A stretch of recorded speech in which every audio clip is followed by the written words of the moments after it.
बलराज विधानसभा के रौलिया कमालपुर पेट्रोल में मौजूदगी है, क्या कहिएगा?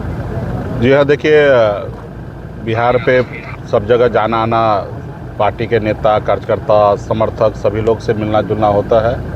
पिछले दिनों भूषण राज जी के यहाँ आना था, उनके मम्मी के स्वर्गवास हुआ था, उस कार्यक्रम में आना था, लेकिन बिहार में नहीं रहने के कारण हमने कहा था कि बाद में हम आएंगे। तो आज हम लोग परिवार के सदस्य सबसे मिलने के लिए आए हैं और इसी साथ में पार्टी के सभी नेतागण लोगों से मिलने के लिए आए हैं। और हम लोगों का तो एक ही विचार है, सभी लोगों को साथ लेके चलना, दुख सुख में सबके साथ खड़ा रहना और समाज में बदलाव हो, गरीब लोग सर उठा के जिए, मान सम्मान अधिकार सबको मिले, सभी जाति सभी धर्म को मिले।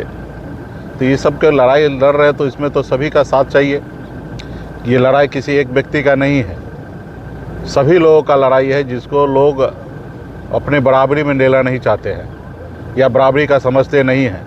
तो उन सबको लेके हम लोग लड़ाई निरंतर लड़ रहे हैं। उसमें जितना ज़्यादा से ज़्यादा साथी बना सकते, ज़्यादा से ज़्यादा लोगों को बना सकते हैं, उसके लिए हम लोग हमेशा प्रयासरत है।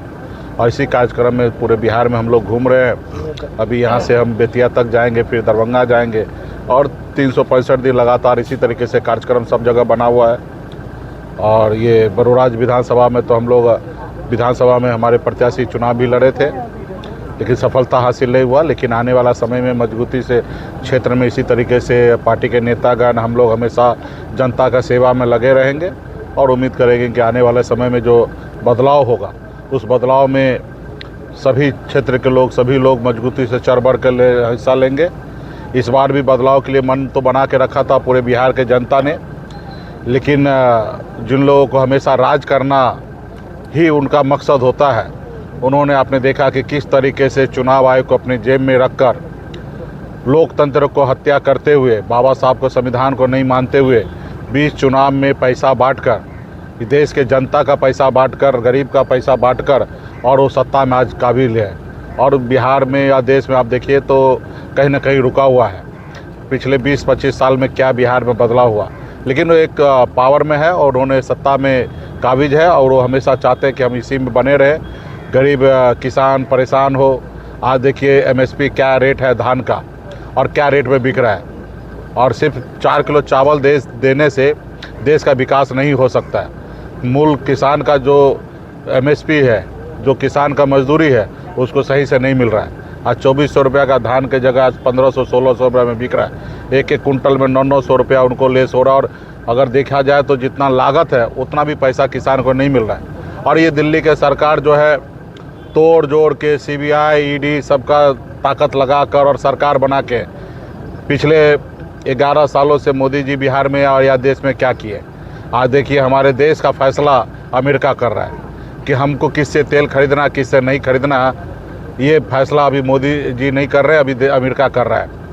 अब मोदी जी इतना डर गए एप्स्टीन फाइल से कि आप देखिए कि 45 लाख करोड़ का बिजनेस भारत करेगा, उस पर कोई 0 टैरिफ। ये आपको क्या लगता है, मोदी जी भी एप्स्टीन के जो पार्टी है, हाँ, वो फाइल ओपन होने के लिए ये सब किए हैं। अब मैं मोदी जी से कहना चाहूँगा कि मोदी जी उनके पार्टी में एप्स्टीन के जो एप्स्टीन थे, उनके पार्टी में मोदी जी भी शामिल होते थे क्या?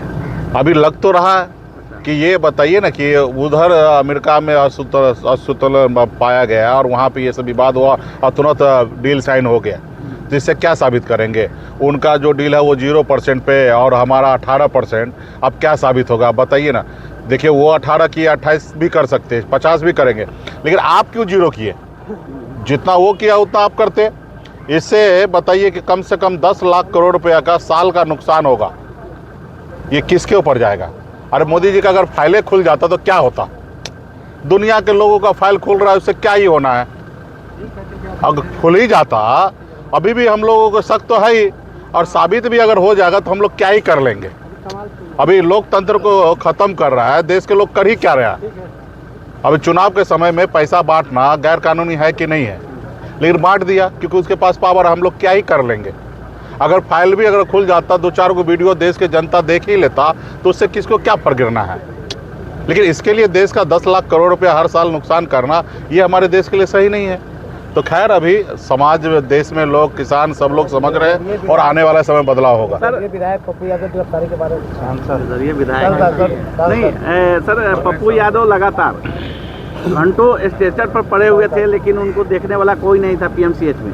तो आम जनता के साथ क्या हो सकता है, आप बता सकते हैं? तो ये तो आप समझ ही सकते हैं ना कि देखिए 35 साल पुराना मामला था और राज्य में वो एक सांसद है और उसके लिए वो कोर्ट का जो ऑर्डर था उसके अनुकूल दिल्ली से आए कि कोर्ट में हाजिरी देने के लिए। रात में ये ऐसा क्या ज़रूरी पड़ गया कि उनको इस तरीके से घसीट कर गिरफ्तार किए। उन्होंने कहा कि आप यहीं पे रहिए, हम घर में हैं, सुबह तक आप रहिए, हॉर्स अरेस्ट कर लीजिए और यहीं से डायरेक्ट कोर्ट लेके चलिए।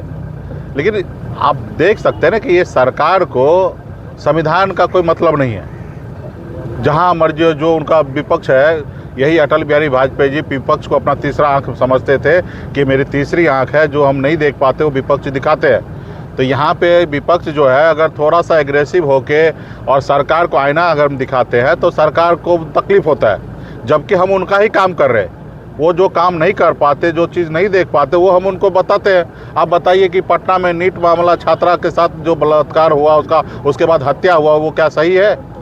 अब वो सरकार तो अपना कॉलर को बचाने के लिए तो करेंगे और हम विपक्ष के नाते हमारा काम क्या है? पप्पू यादव जी का काम क्या है? यही जनता के बीच में उजागर करना, इसके लिए लड़ाई लड़ना। आज हम लोगों ने लड़ाई लड़ा तब ना सीबीआई, हम लोगों ने लड़ाई लड़ा तब ना सीबीआई जांच कर दिया। ये मान लिया ना राज्य सरकार की वो निकम्मा है, उनके पास जांच तंत्र जो है वो सही नहीं है, इसलिए सीबीआई का हवाला किया गया। अगर हम लोग अगर एक्शन नहीं होते, समाज के लोग एकजुट नहीं होता, सरकार पे प्रेशर नहीं बनता, तो क्या सीबीआई जांच होता? ऐसे रोज़ हजारों सैकड़ों के संख्या में साल में हत्या, मर्डर, लूट हो रहा है, बलात्कार हो रहा है, लेकिन किसी को कोई फर्क नहीं पड़ता। लेकिन समाज और विपक्ष नेता जागरूक होता है तो सरकार को कुछ ना कुछ एक्शन लेना पड़ता है। आज पप्पू यादव आप जान रहे हैं कि पूरे बिहार में हर मुद्दा को लेकर विपक्ष का भूमिका निभाते हैं, जनता के बीच में रहते हैं। अब उनके साथ इस तरीके से कर रहे हैं तो ये डरा रहा है राज्य को, देश को, जनता को बताना चाहता है कि देखो इतने बड़े आदमी को हम नहीं छोड़ते हैं, तो तुम लोग मुंह भी मत खोलो। और सही बात है, लोग आज देखिए भयभीत तो हो रहा है ना। लोग तो ये सोच रहा है ना कि पप्पू यादव जैसे लोगों को, सांसद को अगर उठा के पटक के जेल में पहुंचा सकता है तो फिर हम क्या है? तो कोई लड़ाई नहीं लड़ेगा।